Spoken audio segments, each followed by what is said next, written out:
Hello, I just want to comment on Dr. Rassisten. I don't know exactly how to pronounce the name. Rassisten. Uh, I just want to comment on this video, more human than human. There's a couple themes that Dr. Rassisten, sorry, Dr. R, if I'm not pronouncing it right, but again, there's a couple theories that Dr. R espouses that are very central to his overall ideology. Number one, that blacks are the destroyers of civilization, and they're a destroyer of their own civilization. They're a destroyer, obviously, of white civilization when they immigrate or when they're taken as slaves, however they get to white nations. They are destroyers. The Mongoloids are a lot better than the Negroids in terms of maintaining a civilization. And while the whites are the creators, the originators of civilization. This theory infers that whites are genetically superior in terms of evolutionary purposes or evolutionary idealism, because a civilization is seen as superior to a non-civilization. And since, in his mind, whites are the originators of civilization, of all civilizations, whites are the most evolved race, especially white Aryans.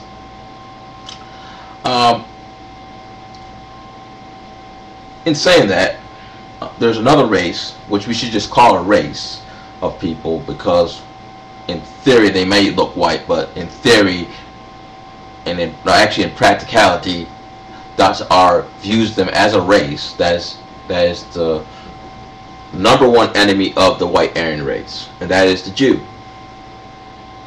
He believes that the Jews are using racial equality, this myth of racial equality, to destroy the white race.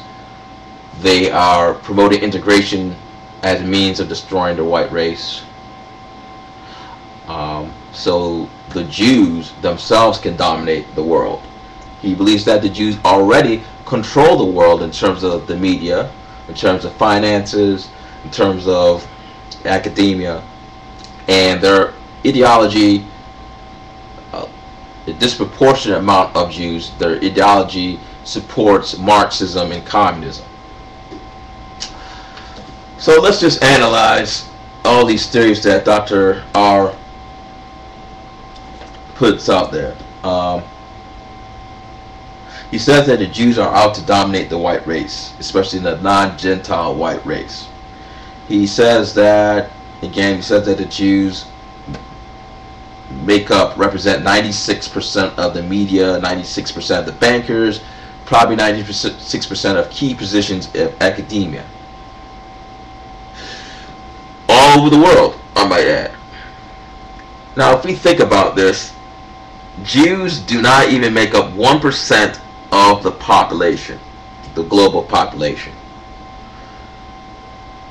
So we are expected to believe that they overrepresent media ownership 96 times, academia membership, let's say estimate 96 times, and the bank over 96 times. Is that what we're supposed to believe?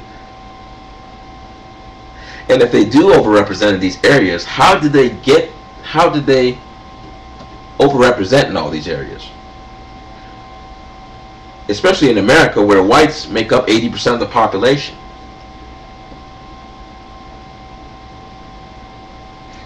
At least 80%, and they've talked about Jews dominating the media 50 years ago. I think Rockwell, popular Nazi socialists like Rockwell, have accused Jews of that. So we can go back 40 years ago, where the white population probably was above 80%. Let's say around 90%. How did this happen? How can this 1% of people profoundly, just in practicality, dominate every single so-called important key leadership position in the media, key leadership position in the academia and key leadership position in finances. It just seems to me, it seems like a very outrageous theory. It's just a far-fetched, outlandish, impractical theory. And these guys really think that you're an idiot or you're uneducated for not believing in that.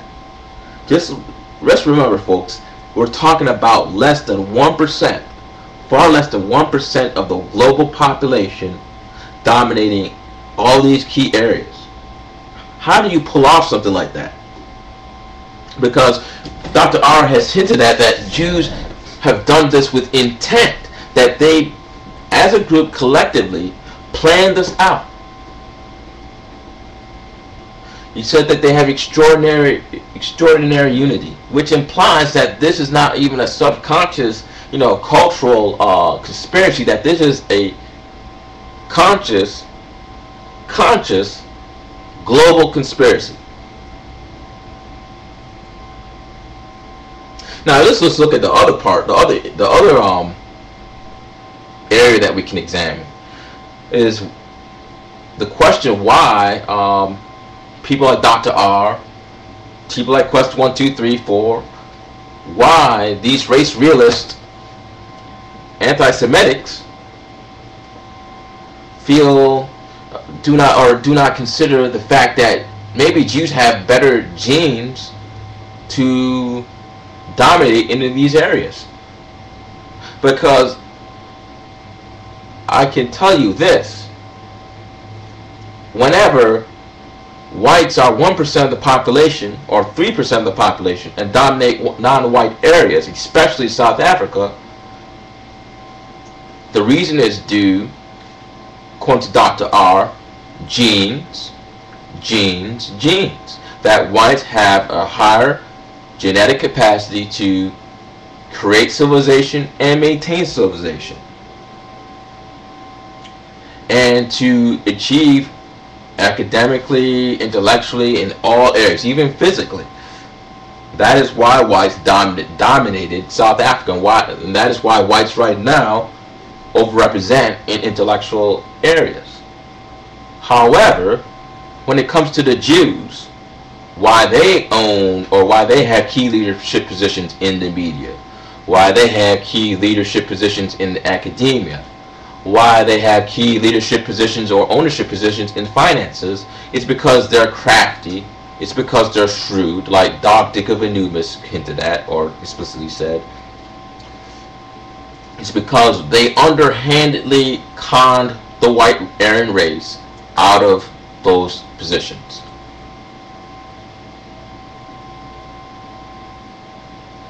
Doesn't that sound like the same so-called excuse that many blacks use to explain their plight in relationship to whites?